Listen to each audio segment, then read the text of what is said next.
how to love someone without being attached and not break the bonds of love. What happened after your husband left the oncologist office? 2 questions Well, there. I think we're talking about maybe loving unconditionally or non-attachment where relationships are concerned. Mhm. Um, and I've always said that non-attachment is another one of those things that's very misunderstood.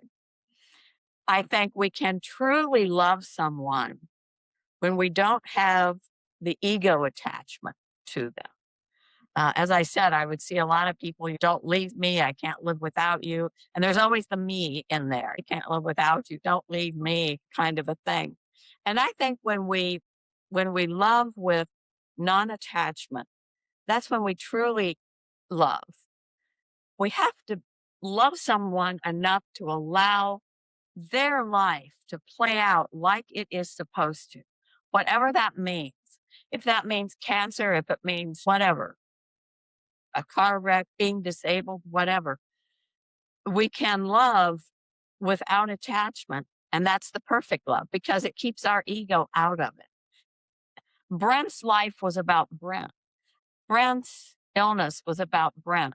It was whatever that was supposed to be. Maybe in a way it was about me. Maybe the universe was saying, boy, Claire, do we have a lesson to teach you now? But just, and I've got 4 children. Okay, attachment, learning to allow them to live their lives without me saying, well, you can't do that, or you can't do this, or don't do that. You might get hurt. They have to live the life that they are meant to live. And loving them purely without attachment is learning to love them freely enough to allow them to have their life and let them live their life because I don't know what is in store for their life. They each have their own karma. We all have our own karma, and maybe we've had this karmic relationship in past lives.